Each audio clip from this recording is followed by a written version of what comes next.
What is your meaning of the word compassion so we all understand that? I like to think of compassion as this is simply the experience of caring. Mm-hmm. And more importantly, where we naturally care about one another, not because we should be caring about each other, but because of our awareness. And what I mean by that is the awareness of our universal human needs. Mm-hmm. And it's when I can connect to that, when I can empathize, right, is a word that we Mm-hmm. use, to really get not co-experience, but to deeply understand and respond to what somebody's going through, Mm-hmm. and not just what their words are, but what their actual experience is, what's going on in there. Thom Bond is a thought leader, author, activist, and teacher. He is best known as creator and leader of the Compassion Course, a comprehensive online training in compassionate thought and action, with participants in 110 countries. His new book, The Compassion Book, Lessons from the Compassion Course, is the #1 new release in conflict management and family conflict resolution on Amazon.com.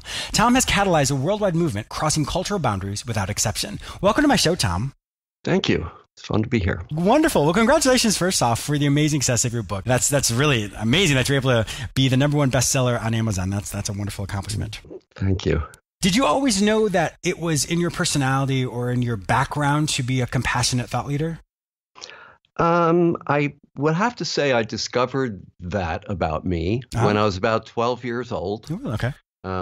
Strangely enough, I'm a little older than 12 now. And my introduction to this whole really, it wasn't really an introduction. It was more like what compelled me was reading Life magazine.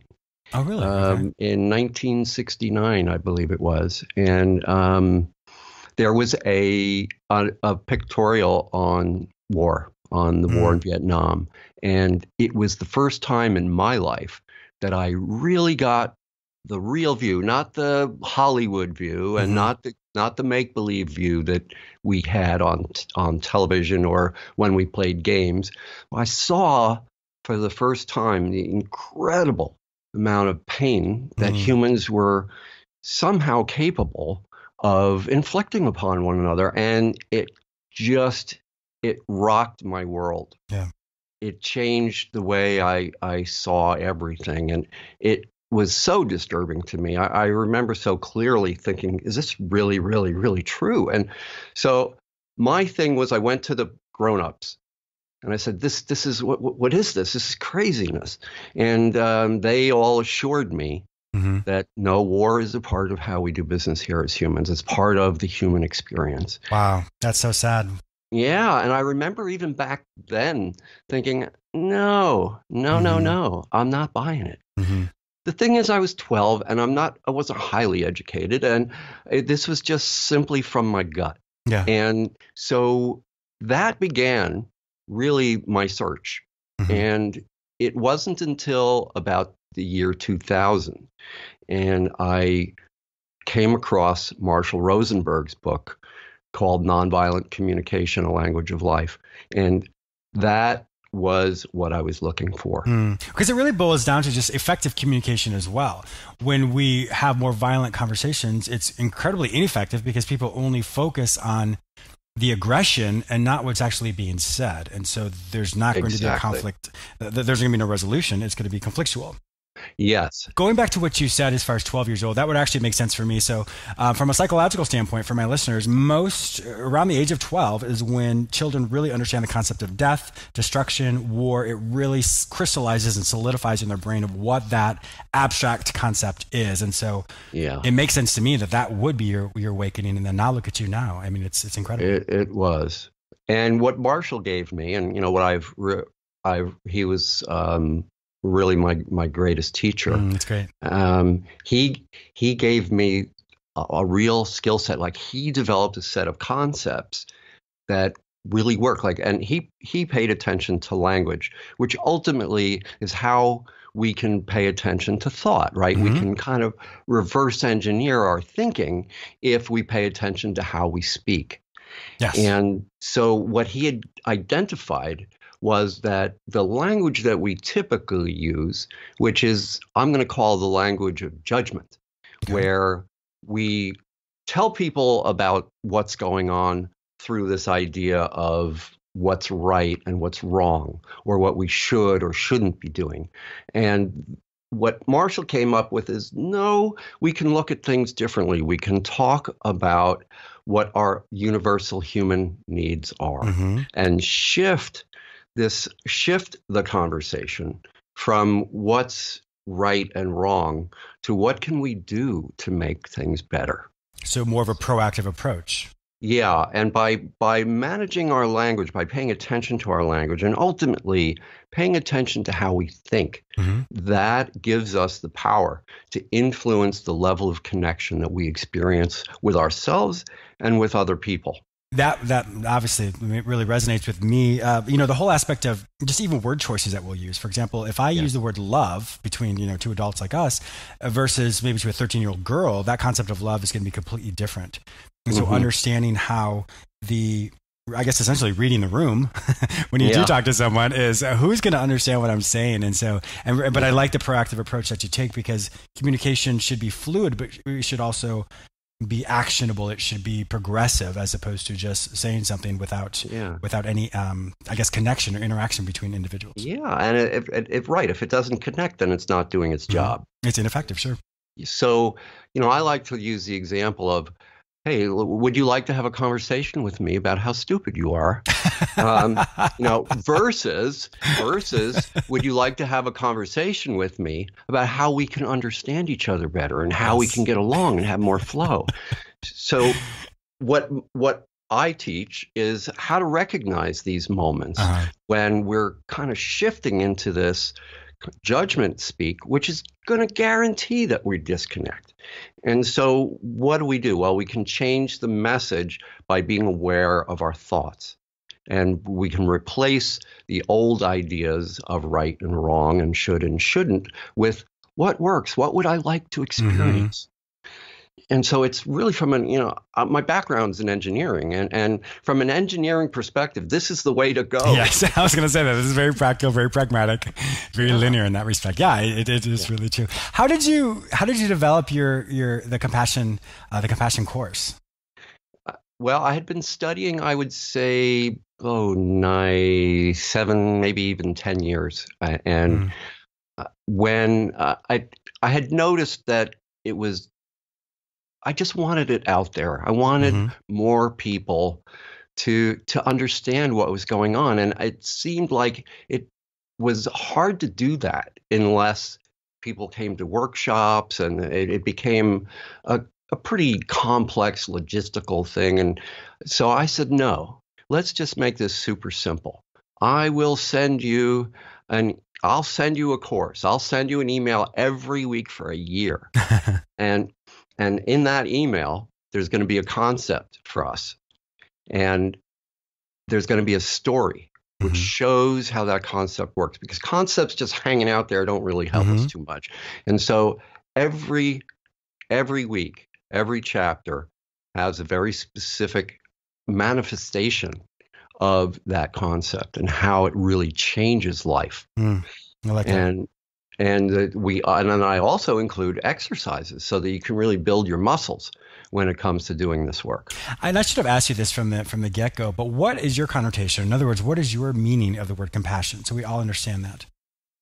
I like to think of compassion as this is simply the experience of caring. And more importantly, caring about others, as if.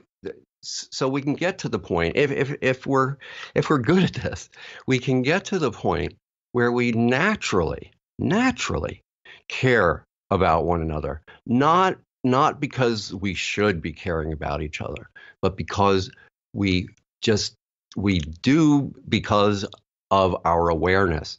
And what I mean by that is the awareness of our universal human needs. And it's when I can connect to that, when I can empathize, right, is a word that we use, to really get, not co-experience, but to deeply understand and respond to what somebody's going through, and not just what their words are, but what their actual experience is, what's going on in there. And I like that part of the true caring component. And I can even liken that to a form of altruism as well. Really wanting to understand why someone's struggling and wanting to help them without anything in return. And I think the more often we all do that, it creates this symbiotic, or in other words, this synergistic. So everyone is kind of doing the same thing, and it creates an energy where it can really become a movement when people are continually be aware of that. Yes. And so what we can do personally, each one of us, is practice seeing what I call the parallel universe of needs. And so when we see that, we're just naturally compassionate.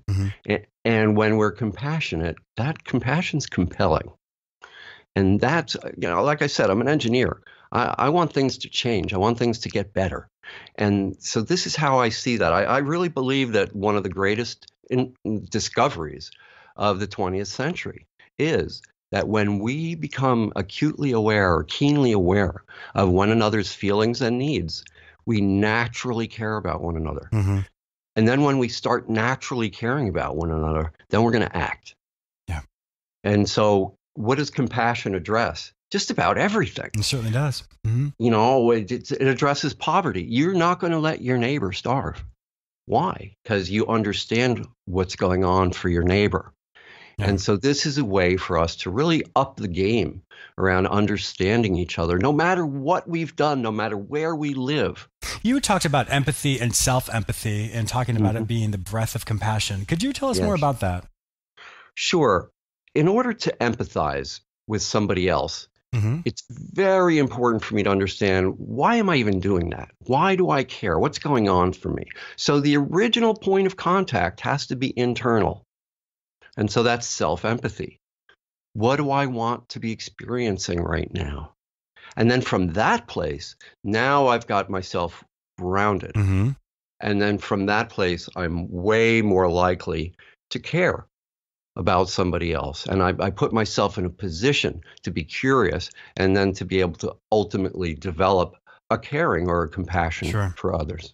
Yeah, and it's definitely putting that vicarious feeling of understanding what they are, or putting yourself in another person's shoes, and really helps them understand what the process is and how to really unify that expression so everyone can help each other. Switching gears here a little bit, you were talking about non-conflictual communication. What would you say is the main reason why many people do struggle? They have this conflict or this aggression. Well, I believe it's been taught to us to, when our needs are not met, to blame people. I remember, think of any major, conflict. What's the topic? Who's wrong? Sure.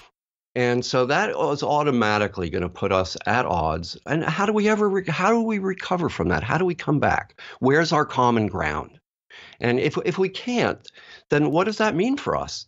If we can't come back together after falling apart, what does that mean for our future? It's a little scary for me. And so what this does is it allows us a way of looking at ourselves and looking at other people's actions from this perspective of universal human needs, so that we can rethink and say, okay, why did they do that? Well, they were trying to meet their needs. Why would somebody punch somebody in the nose? Well, it could be security. It could be self-expression. Why would somebody drop a bomb on somebody's house? It could be security. It could be self-expression. So if we're able to look at all actions and bring it back to this universal set of needs that we have, no matter what somebody has done, it gives us the ability to reconnect, because ultimately, we are all just the same. Yes.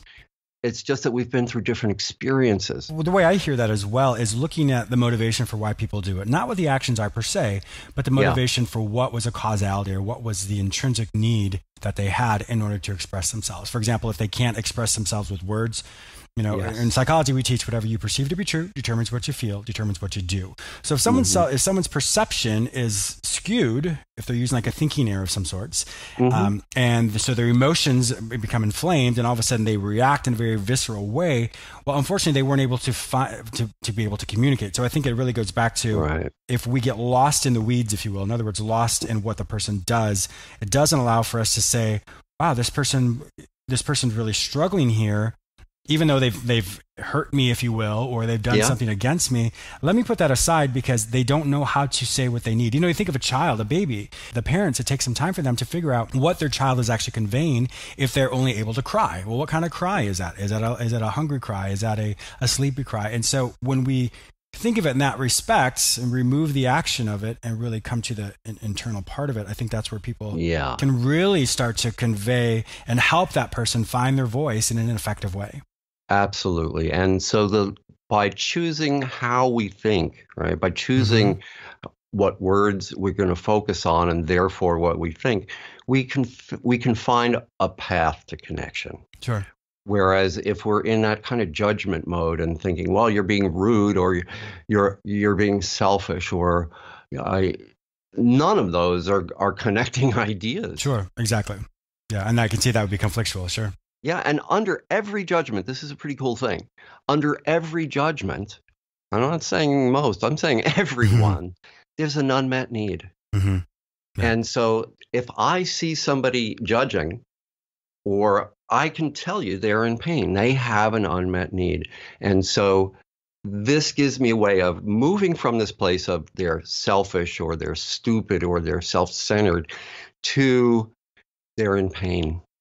And I know what pain is. We all know what pain is. And that's a great thing about lifeology is it's actually a literary term that was used to describe everybody, as far as everybody has a story or a lesson to teach and to learn. And so unfortunately, in a lot of the biographies you'd read, it's about the quote successful people. But in lifeology, we all are successful in our own way.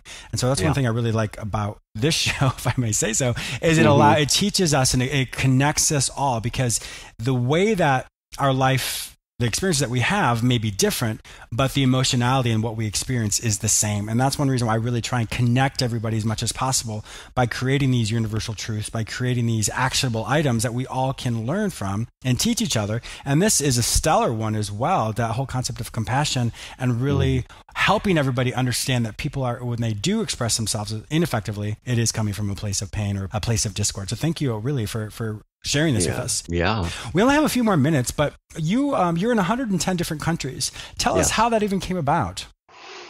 Well, I the first year, as I said, my main goal here was accessibility. So my first year, I just put it out there and on the internet.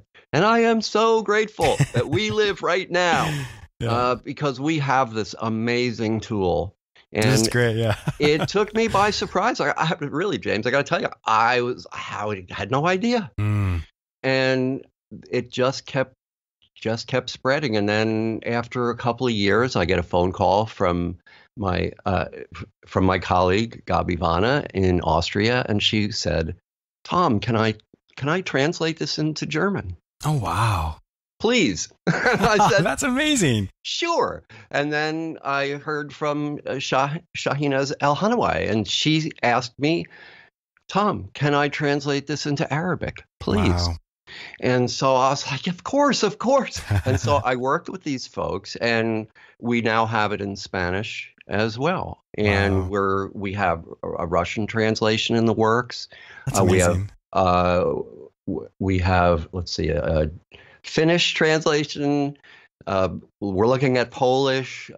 So it just caught on, and which told me that I must be on the right track when we're talking about our universal humanity, right? Well, not only that, but it also, everyone's thirsty for this. Everyone craves this. And because we're all in this world, the world nowadays is so chaotic, maybe because we hear about it more because of social media, because of the internet. Yeah. But I think everybody just craves that need or that desire to create a world that is loving. For example, like even on social media, when I don't really look at stuff now, but there was a time when it was fun and now it's not. You see everyone is bickering, everyone's hating, everyone's just, it's not a fun place to be at times, or, to read those things. Absolutely. And so this is a wonderful thing. Once again, a wonderful testament to the work that you're doing, because so many people, 110 people or 110 countries want this, are craving this. So once again, thank you so much for putting this out in the world. I really appreciate that. And I can speak for my listeners as well. Thank you. Thanks for letting me talk about it. Yes, of course. Unfortunately, our time is up, Thom, but if my listeners would like to find out more information about you and to purchase this book, The Compassion Book, Lessons from the Compassion Course, where would they find this information online? Just go to Amazon. They're covering, actually Barnes & Noble now covers it as well. But if you just simply Google, or just my name, Thom Bond, everything kind of lays right out there. The book, the course, a lot of my workshops are in there as well. And some of the videos I've done are available as well. Okay. And your website itself is? The website for my organization, which is the New York Center for Nonviolent Communication, is one. So that's nycnvc.org. There's also, if you go to thecompassioncourse.org, that's there as well. And you can go to thecompassionbook.com, and there's information there as well. Wonderful. Well, I'll put all of those links in the show notes. And also, my listeners know that I do this as well, as I will put your book, The Compassion Book, Lessons from the Compassion Course, in the previous guests section in both of my websites, jamesmillerlifeology.com and lifeology.tv. I have 2 stores there as well that people can purchase it, should they not be able to find it at Amazon. Thom Bond, thank you so much for your amazing work and for being an awesome guest on my show today. I really do appreciate your time. Thanks, James. I also want to thank you, the listener, for tuning in today. Please subscribe to this radio show through whichever portal you joined with us today, or please go to my website where you may sign up for my free newsletter, watch my YouTube episodes, read the articles I've written specifically for you, or you may enroll in the Lifeology Academy, where you can take self-directed courses which will help you simplify and transform your spirit, mind, and body. If you'd like to personally work with me, be a guest on, or advertise on this show, simply visit jamesmillerlifeology.com. Be sure to follow me on all social media platforms under the name James Miller Lifeology, except for Twitter, which is James M. Lifeology. Once again, thank you so much for your support, and I'll talk to you soon.